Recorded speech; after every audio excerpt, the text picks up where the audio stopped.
E assim, por que o autismo, hoje em dia, fala-se tanto em autismo, né? O autismo é moda, virou moda. Eu fico muito aborrecida quando eu escuto isso, porque, na realidade, o autismo ele não limita ninguém, sabe? Na verdade, o que limita é o preconceito, é o desconhecimento. Por isso que eu bato tanto na tecla da gente, enquanto profissional, da área de saúde, a área da educação, sempre está fazendo cursos, sempre está se atualizando, porque por mais que um profissional, por exemplo, da educação não faça diagnóstico, mas é importantíssimo ele ter esse olhar sobre essa criança, sabe? Ele ter esse olhar crítico. E por quê? Porque ele vai poder trabalhar com essa criança numa sala de aula. Por quê? Por exemplo, muita criança tem problema com barulho. Estou mentindo, Kátia?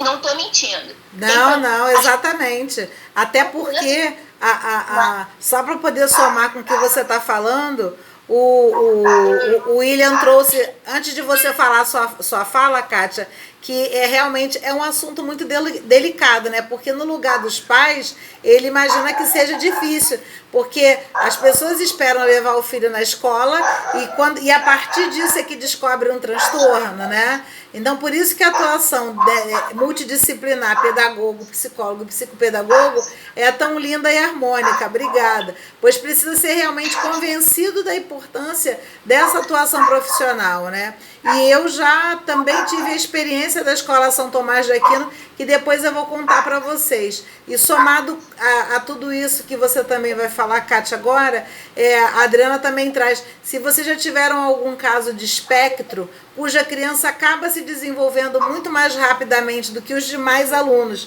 né?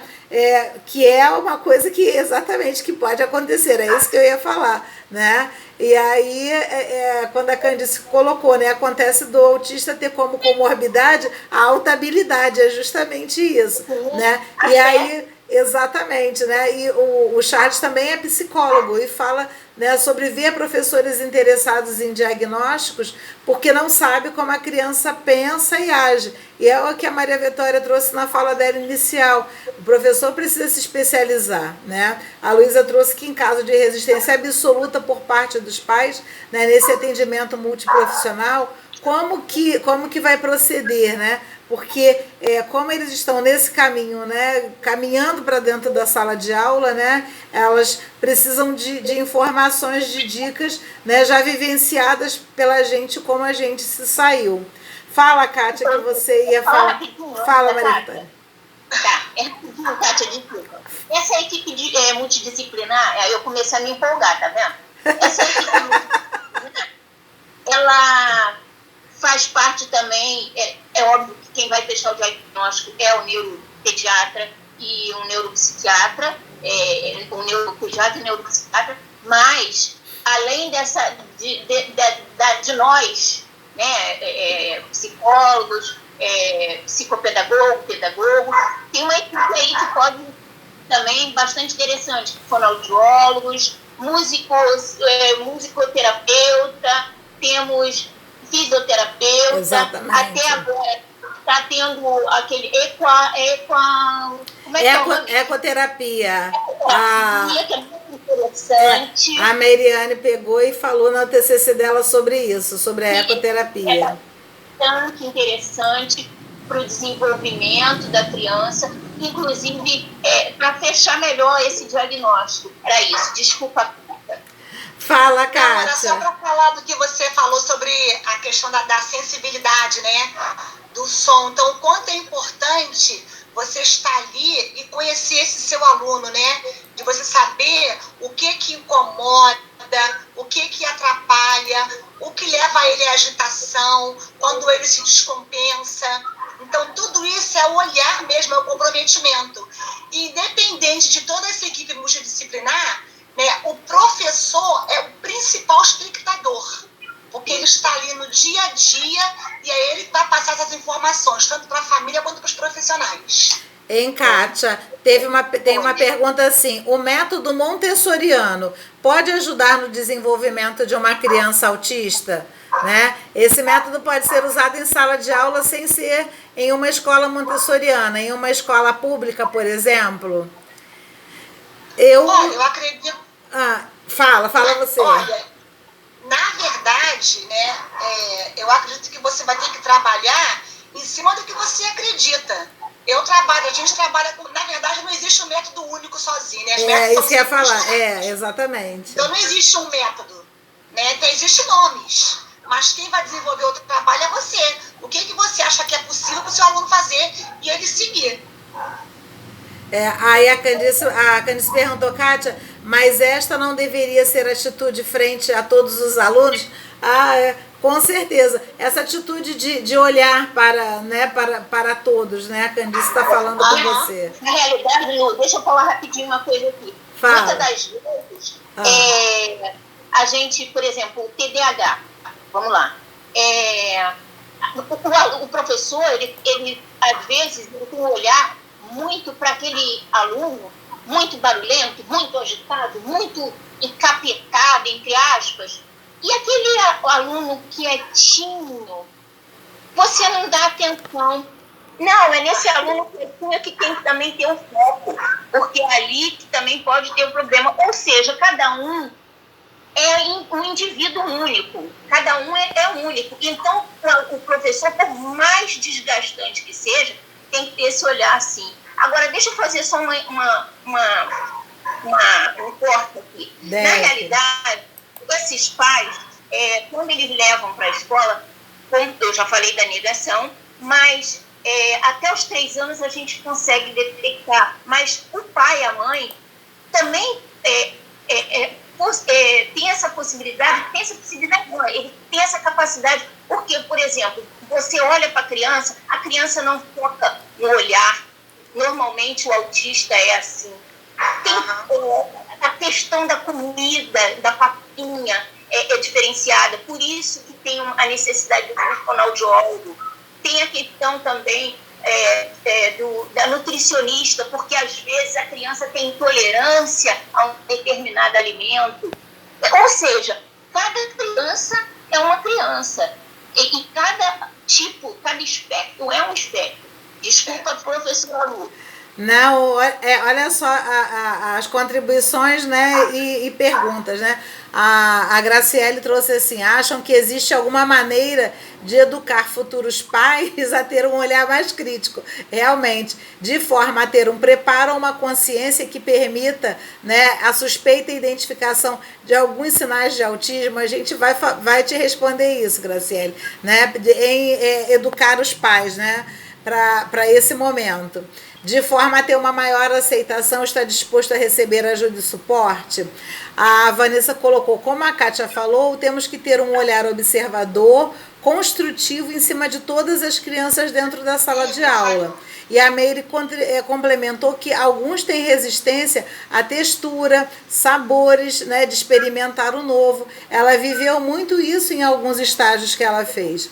E pegando essa parte da Graciele, antes de você e a Kátia voltarem, quanto aos pais, Graciele, eu tenho um projeto pelo CAPES, né, do PIBID, que é justamente na Escola São Tomás de Aquino, né, lá do Leme, tem uma sala específica, né, para alunos mais com Down. Os autistas, como a Maria Vitória e a Kátia trouxeram, e aí a escola pública, tá, Adri? A escola municipal, aquela lá do Forte Duque de Caxias. As professoras, elas recebem alunos autistas, né? E por isso que é tão importante o papel de vocês quando estágio e o papel da equipe multidisciplinar nesse momento. Ela consegue, como é uma escola lá do Leme, entre aspas, vamos dizer assim, ela consegue ter essa equipe multidisciplinar. Maria Vitória, ela consegue ter, a partir do momento que é identificado, né?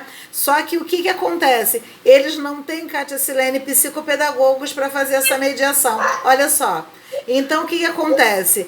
Uma vez, entre aspas, identificado algum sintoma, que eu volto de novo com essa palavra, Maria Vitória, já é redirecionado direto para o psicólogo, né? E aí o psicólogo é que vai montar essa equipe multidisciplinar de fono, de físio, né? de mais profissionais para essa verificação.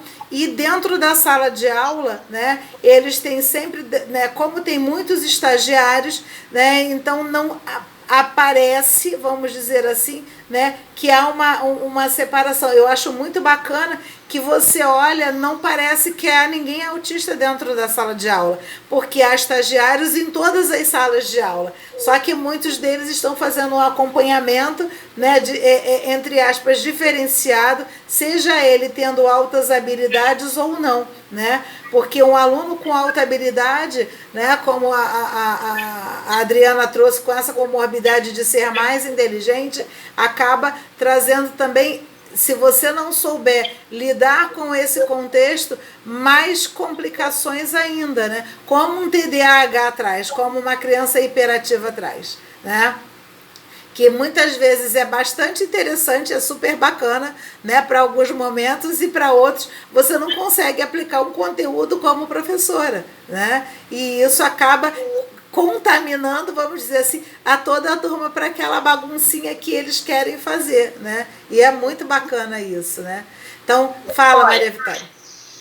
Luciana, eu não quero fantasiar o autismo, né? Sim, porque claro. ele não é fácil, não é bonito e nem virou modinha tampouco. Sim. É porque antigamente as pessoas prendiam por preconceito,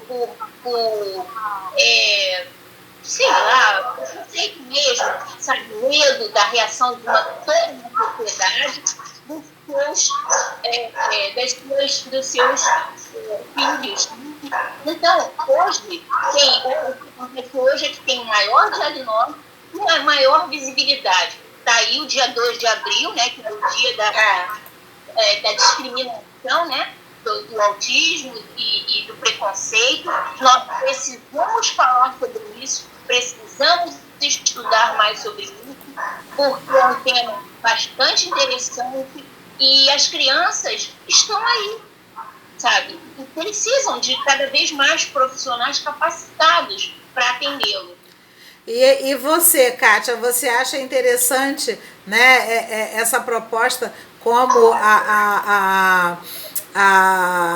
deixa eu ver aqui, a Graciele falou sobre a gente pensar realmente nisso, numa maneira de educar os futuros pais, né?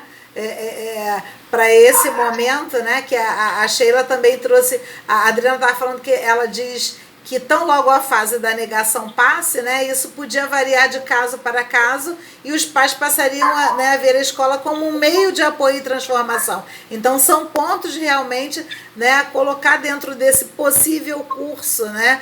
E a Sheila trouxe assim, seria também interessante, né, trazer outros transtornos na próxima live. Ah, tá, Sheila, pode deixar, com certeza, que nós vamos ver isso. Né? A Elone disse que ela tem um primo muito agitado e a escola deu, né, um papel na mão do psicólogo, deu um papel para a mãe levar no psicólogo, mas o pai não aceitou. Olha só.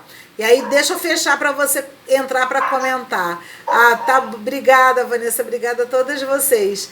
A Adriana está falando que a questão é que a gente tem que quebrar realmente esse tabu, que falar com psicólogo, psiquiatra e neuro é papo de maluco, né, Adriana? Realmente isso, né? A Tatiana diz que ela tem um irmãozinho autista de 6 anos. E antes de entrar na escola, ela percebeu que ele tinha sintomas, olha só, né? Ao entrar, a professora sinalizou para a mãe dela que havia possibilidade, então a mãe levou para uma equipe e saiu o diagnóstico que ele tem um autismo moderado, né? E são tão especialistas realmente, como a Adriana complementou, como o oftalmo e ortopedista, o psiquiatra e o psicólogo, né? E aí faz a Kátia esse fechamento e as suas considerações, né, finais da nossa live. Na verdade, né, eu vejo que o grande fator escola são muitos pais. Porque você, primeiramente, quando eu faço uma adaptação, eu tento adaptar primeiro o pai do que a criança. Bacana. Tá? Olha a dica, gente. Essa é a minha primeira temática.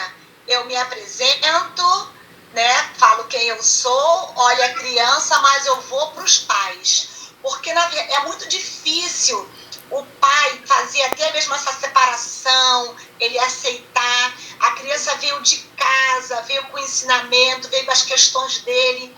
E essa aceitação, essa separação, né, às vezes é muito difícil. Ainda mais se caso tenha uma questão dessa, como estamos colocando aqui agora. Então, é difícil. Então, o pai, primeiramente, quando ele passa a confiar em você, a coisa fica muito mais fácil. Por isso que eu acho muito importante você adaptá-lo primeiro. Porque quando há essa adaptação, a entrega fica mais fácil. Então, por isso que eu acho possível, sim, tá? Alguns pais serem, né, prontamente educados, entre aspas, mas dentro do contexto do que você quer e que você acredita, nesse sentido. Obrigada. Só para poder complementar, a Adriana colocou que a criança se adapta rapidamente, né? Haja visto aí a pandemia, né? Videoaula, né, do pré-2, né? E a Vanessa está dizendo ótima dica. E aí agora vou trazer a Maria Vitória de volta para poder ela também fazer as considerações finais dela. Eu li aqui que a Adriana botou a criança se adaptar rapidamente. Não é bem assim com o autista. Ele tem que estabelecer uma aliança com esse professor, com essa escola, para ele se sentir à vontade, para ele poder, inclusive com um grupinho de crianças. Porque a criança também não tem preconceito. Na realidade, o preconceito é do adulto. Não só isso, é ensinar toda uma sociedade, tá? As minhas considerações finais é a oração do autista, que eu recebi de uma mãe há muitos anos atrás, e eu gostaria de ler para vocês. Vamos lá. Oração do autista. Bem-aventurado os que compreendem o meu estranho passo a caminhar. Bem-aventurados os que compreendem que, ainda que meus olhos brilhem, minha mente é lenta. Bem-aventurados os que olham e não veem a comida que eu deixo cair fora do prato. Bem-aventurados os que, com sorriso nos lábios, me estimulam a tentar mais uma vez. Bem-aventurados os que nunca me lembram que hoje fiz a mesma pergunta 2 vezes. Bem-aventurados os que compreendem que me é difícil converter em palavras os meus pensamentos. Bem-aventurados os que me escutam, pois eu também tenho algo a dizer. Bem-aventurados os que sabem o que sente o meu coração, embora eu não possa expressar. Bem-aventurados os que me amam tão somente como sou, e não como eles gostariam que eu fosse. Muito bem, muito bacana. Muito bacana, nossa. Gente, não é lindo mesmo, muito lindo, né? Muito lindo. Estou vendo todos vocês, tá uma coisa linda esse meet, né? Aqui com a Maria Vitória, né? A Kátia Silene e todos vocês. Eu estou filmando aqui todos vocês, né? Quem quiser pegar e colocar aí a carinha, pode botar aí a carinha, que tá todo mundo aqui, né? Depois vocês vão ver, eu vou salvar no YouTube para poder a gente, né? Eu consegui gravar os últimos 20 minutos aqui do celular para poder a gente ter como recordação, né? E com certeza, né? Eu gostaria demais de agradecer a todos vocês, né? Essa parceria, essa vontade de estar conosco, essa vontade de aprender, as perguntas, né? E é nosso papel quando pedagogo, quando psicopedagogo, quando psicólogo, quando toda e qualquer formação, nos preocupar, né? E atender realmente as nossas crianças, né? Com certeza, tudo que vocês falaram falaram vão ser extremamente considerados, né? Pensar aí, protagonistas, né? Conforme elas pediram, as possíveis próximas lives, né? Com outros transtornos, para que a gente possa, né, trabalhar junto com todos eles aí, e a partir justamente desse contexto, né, também nos instruirmos cada vez mais e poder trazer novidades, né, no que diz respeito, né? A Rosane já colocou, aguarda o convite para a próxima, né? Obrigada por compartilhar suas vivências e experiências. Gente, nós que agradecemos, obrigada. A Eva está agradecendo, né? Alguém aqui deu parabéns para nós três, né? A Nana, muito obrigada, Nana, muito obrigada mesmo, né? Adriana, muito obrigada. Obrigada a todos vocês por terem participado e até a nossa próxima. Fiquem de olho, né, que as protagonistas voltam logo, tá bom? Voltam a atacar. Voltam a atacar. Muito obrigada. Um beijo para vocês. Obrigada mesmo. Obrigada, até logo. Minha filha apareceu, Ilu. Tchau, filha. Isso mesmo. Tem que pegar e tem que falar da filha, da irmã, minha filha, da mãe, de todo mundo. Minha filha. Que maravilha. Beijo, irmã. Um grande prazer. Tchau, gente. Tchau, beijo. Vamos deixar todos os nossos convidados